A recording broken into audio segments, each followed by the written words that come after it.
Hello and welcome to this review of Simon Rack Backflash by Laurence James.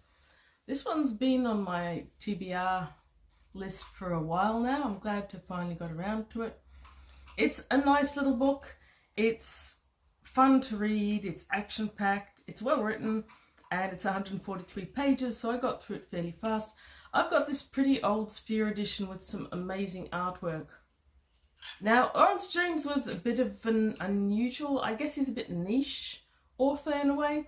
He was a UK writer, but he started off as a publisher. He was a publisher for many years before he decided to do a bit of a zigzag and start writing novels. He wrote, I'm pretty sure there's 5 in the Simon Rack series, and he wrote a whole heap of other things as well.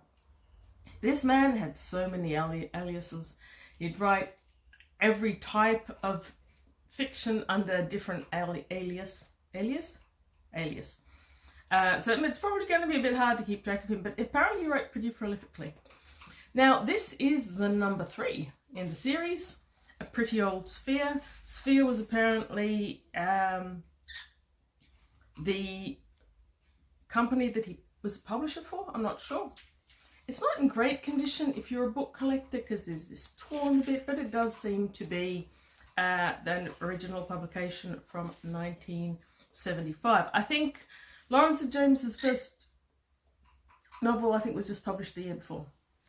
Now, there's a few of the Simon Rack ones, and I have read a couple. I hadn't read this one. I'll admit that I mostly bought it because the artwork was beautiful. Last time I read one of Laurence James's books, I'm pretty sure the artwork wasn't anywhere near this cute, and I really enjoyed the cover. I knew I'd enjoy the book in a non-threatening, easy to read sort of way. If you look there closely, I think you can see in that grey you've actually got canyons. But yeah, it's very nuanced artwork. I couldn't find any indication of who actually painted it though, so I'd be curious about that if someone out there knows. I'm sure someone knows. So in Backflash, the number 3 of the Simon Rack books, which I hadn't read before. The first one was Earth Lies Sleeping. I'm pretty sure I've read that. That's about how Simon Rack actually joins the Galactic Security Service. By the time this one comes around, he's already a commander. I'm pretty sure another one I read, he was a scout, duo scout with his friend and mate, Ensign Eugene Bogart. Well, he wouldn't be an ensign by then. But this one starts with Commander Rack and Bogart chasing this madman who's been working in a high security weapons facility developing weapons. He's gone bonkers. He's killed a whole heap of people. He's got his hands on the experimental weapon. We start out with no one really knowing what that weapon does until Simon gets hit by it. It's a brain scrambler. It does something weird to one's brain.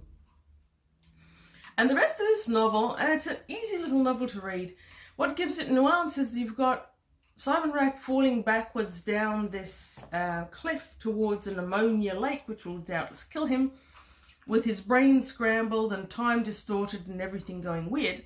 But at the same time, his brain had sent him back in time to when he and Bogart were ensigns on board a spaceship and ended up being left behind on a planet.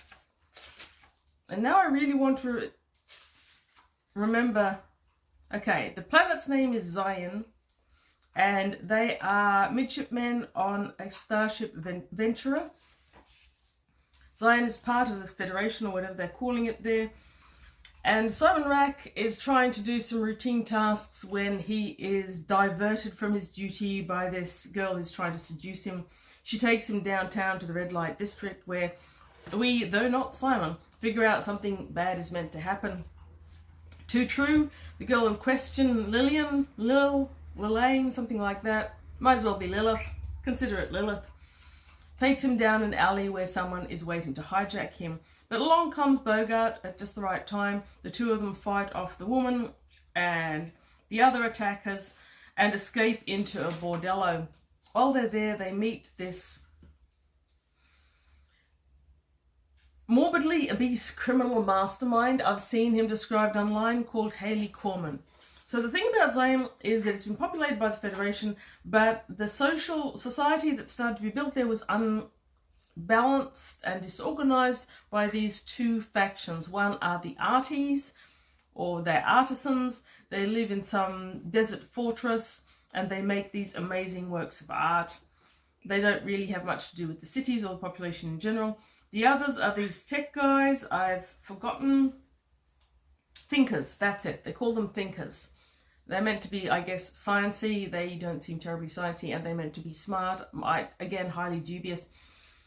They are rumoured to be incredibly tall people, but when Simon, Rack and Bogart get to see them up close, it turns out that they're actually very small, almost dwarfs, but they live in this huge exoskeleton. It's got all these amazing powers.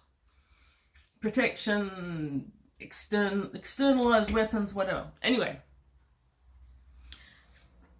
whilst Rack and Bogart are trying to escape the local lynch squad that thinks they've killed Lillian, which, to be fair, they kind of did, and they break into this private room where mastermind Haley Corman is conferring with one of the thinkers.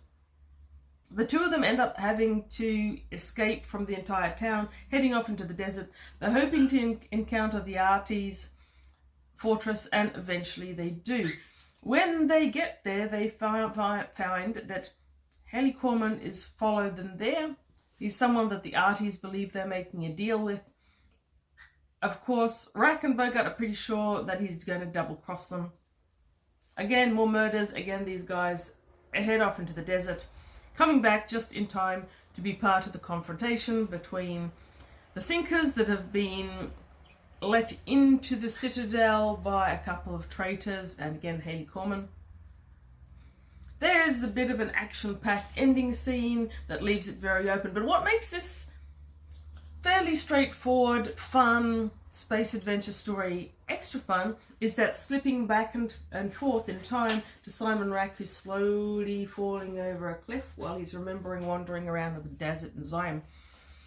The writing is really quite beautiful. It's unpretentious. It's never going to be Charles Dickens of its era, the 70s. I think he continued writing into the 80s. But for what it is, it's a really fun little novel. It's enjoyable. The characters are good, not over ambitious, but everything about it works and it ticks the boxes and it's fun. So, classic science fiction. I'd probably give it 4 out of 5, simply because it is what it is and it's very good at that. And it's got beautiful cover art. Now, incidentally, interesting enough, because I had read a couple of other Simon Racks, I was pretty sure I still had them. I went to my bookshelf, I can't find them. I'm sure I used to own at least 2 more, though perhaps with more modern covers than this. And now I want all the Simon Racks, and I want to read them all again. I'm never going to kick my book habit, but it's a habit I love.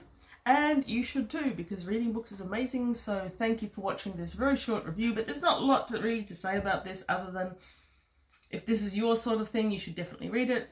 In the meantime, go away and read good books, whatever books are good for you. Thanks for watching.